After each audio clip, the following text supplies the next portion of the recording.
Becky did her DPhil here at the University of Oxford on galaxy data. She's now at the University of Nottingham. And she's going to talk to us about blue ellipticals. Becky, take it away. Thank you. Sorry about that, guys.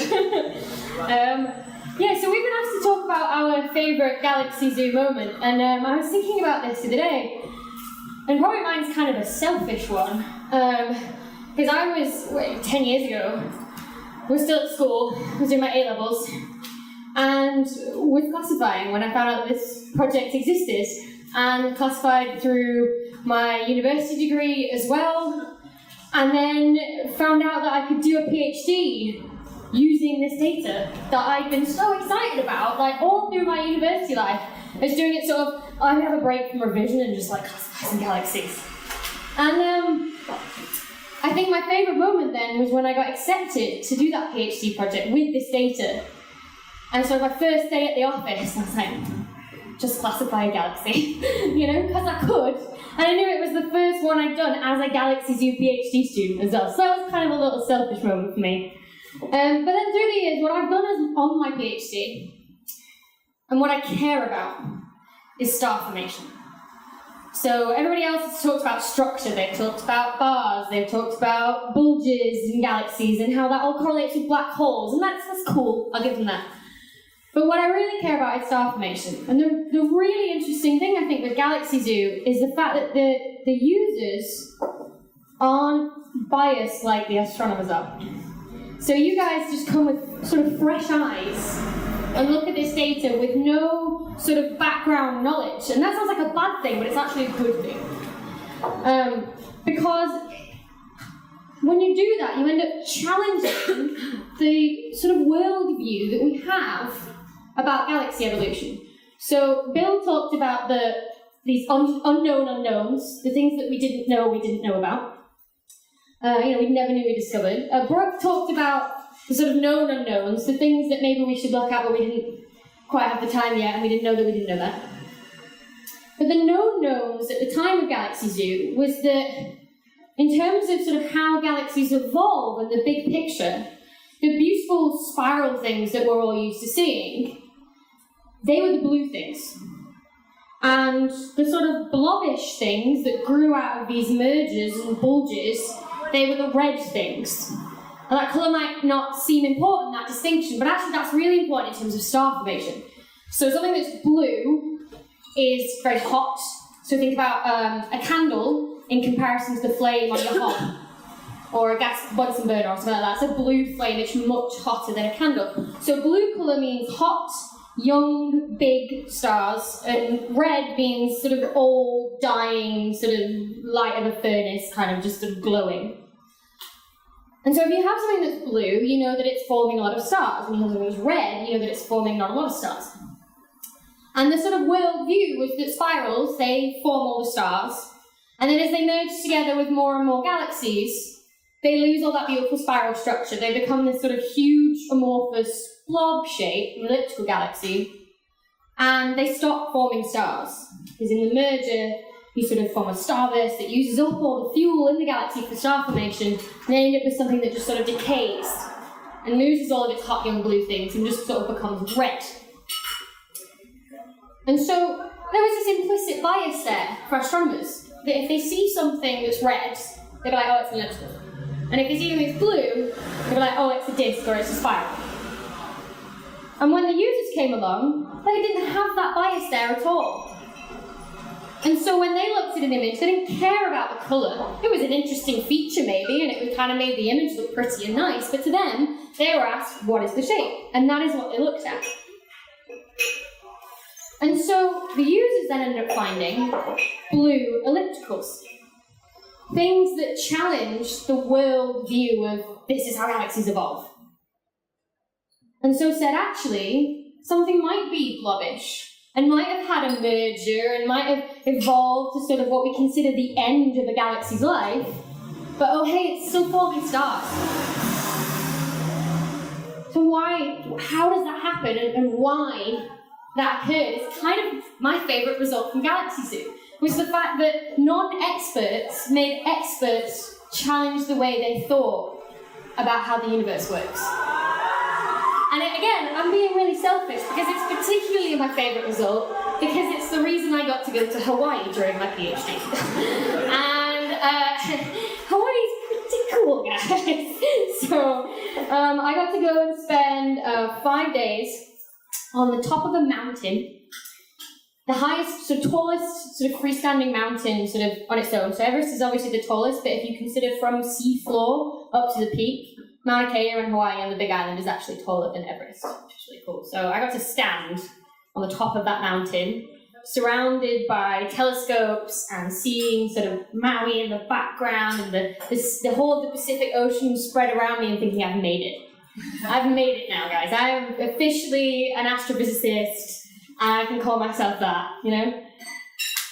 And it was fantastic. We had 5 nights there. So it was me and Shandor and Chris and one of our Universe developers as well, because neither me or Shandor were 25, so couldn't rent the 4x4. We needed to drive up the mountain, and also Chris doesn't drive, so we had to take someone who was 25 to be our driver, who for funding reasons had to be a non-astronomer. I mean, my mum thought she was at the front of the queue. She was like, take me. But no, we took our as Universe developer, and he came in very handy. He blogged for the users as well, which was great. He came up with a very novel way of measuring the wind speed on the top of the mountain, because they're very fussy about their telescopes. You know, amazingly, they spend billions and billions of dollars on these telescopes, and they really want you to shut in the case of gale force winds. I don't know why. We really want to get the data. It's beautiful and clear, but they're very worried about it breaking. The thing was, the wind measuring device has a proper name. Thank you. Had broken near our telescope, and we were relying on something further down the mountain. And we were like, well, it could be completely wrong in comparison to our measurements. We have no idea whether that's sort of right, because we're higher up and it could be a stronger wind speed. So what we'll have to do is we'll have to measure the wind speed here with whatever device we have and calibrate it to that measurement. And the only thing we could think of was, you know, you can take a small mass on a string. You know the mass of the thing on the string, and if the wind blows at a certain angle, you can work out how fast the wind's blowing. We were like, well, a ping pong ball would be great, because you're on the top of a mountain. Have a ping pong ball. There were like pool balls and snooker balls about 3,000 foot down at astronomers' sort of base camp. But again, we're 3,000 feet tall. Now we don't want to drive all the way down and drive all the way back up again. So, like good astronomers, we made an assumption. And we said, this hiking boot is spherical. Roughly. And we said, well, we will use this hiking boot as our wind measuring device. Amazingly enough, the wind did move the hiking boot, and we did measure an angle. But to this day, I still don't know how accurate that actually is.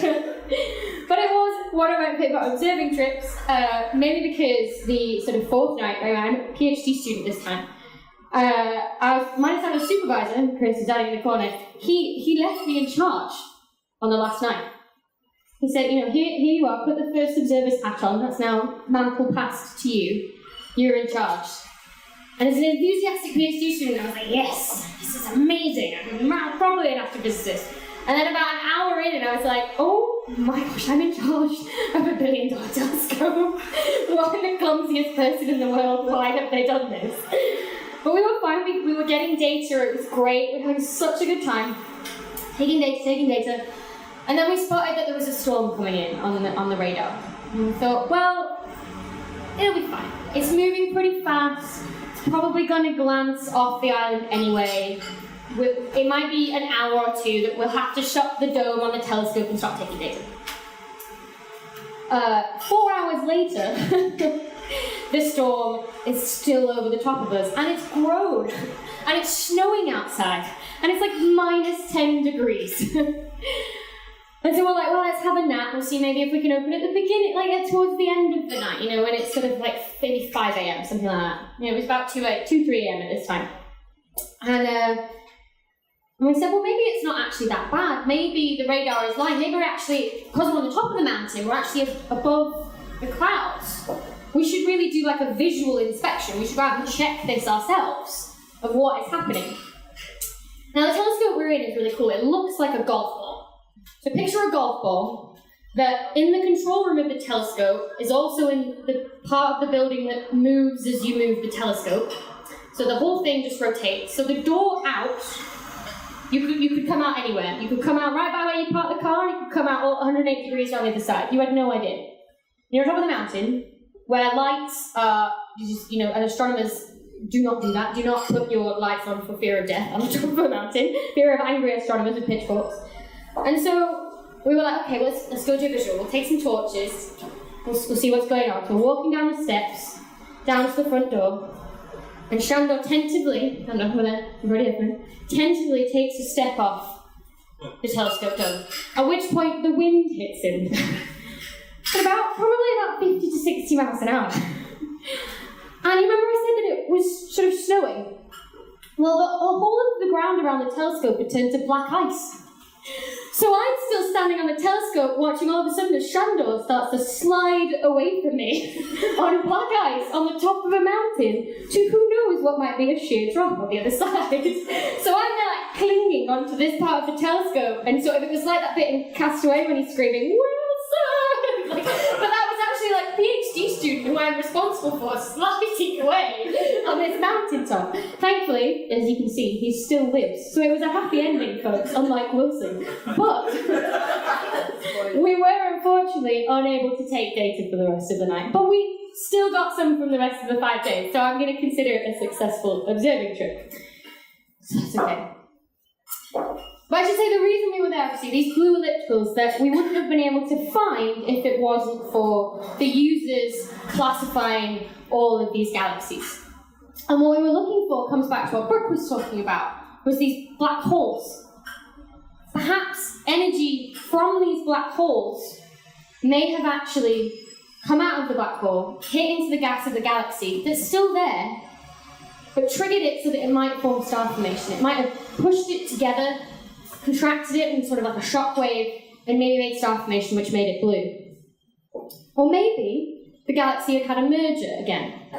And maybe that merger had triggered star formation by bringing in fresh gas. It didn't change the shape, but it did change the star formation. And maybe it was just sort of back to being blue that way. And that's what we were trying to figure out by taking spectra with the telescope on Hawaii.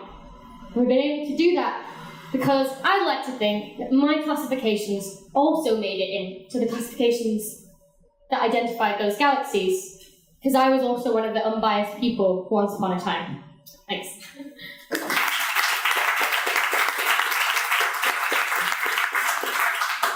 Thanks a lot, Becky. So if I can summarise, what you were trying to say is, ellipticals are red, spires are blue. At least that's what we thought until galaxies are.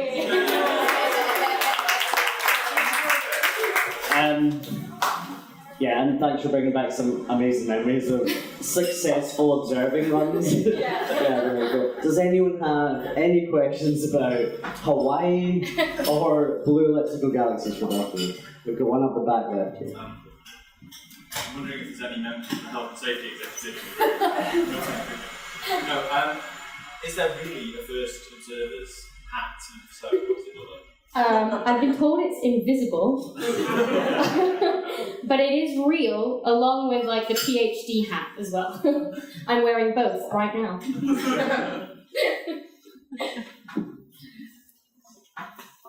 How far along? Oh yeah, sorry. How far along got the research then into these blue ellipticals? Like what is the current state of understanding? Yeah. So the really cool thing about them is that, are they actually elliptical? Is the first question. Because, obviously, something that appears round in the light could be actually a disk that you can't see any features on. And the thing is now what's sort of moving on with the studies of these things is that what they're trying to do is get a sense for how, if the stars in them are actually rotating or not. Because a true elliptical has no rotation whatsoever. It's literally an amorphous blob where all the stars are just sort of randomly orbiting around. There's no nice ordered rotation. So what people are trying to do now to test these things is take instead of one sort of observation of a galaxy. So we were taking one spectra. So we were putting the sort of like an optical fibre onto a single galaxy, and we were splitting the light from that galaxy into one spectrum through the prism, sort of, Pink Floyd album cover style. Whereas now what they're doing is they're putting 127 or 100 odd fibres on a single galaxy. And then you can get information on how the fast the stars are moving in comparison to the rest of the galaxy in that spectrum. And so then you can find out if they're actually rotating or not, and you're actually seeing a blue elliptical or not. And it turns out most of them probably not actually fully elliptical. What they have is this bulge sort of surrounding them, but really there's this underlying disk that's still rotating, which is also interesting in itself because it tells you that these things may have had so many mergers that the bulge has grown and grown and grown and grown and grown to cover the disk completely. But there are maybe still a few that we think are definitely maybe ellipticals, and we think that they have become red at some point, and like I said, have come back to being blue either through a merger or from emission from a black hole. I didn't repeat the question again, did I? I'm so sorry. No, I think people will probably gauge from the answer. Okay, let's thank Becky again.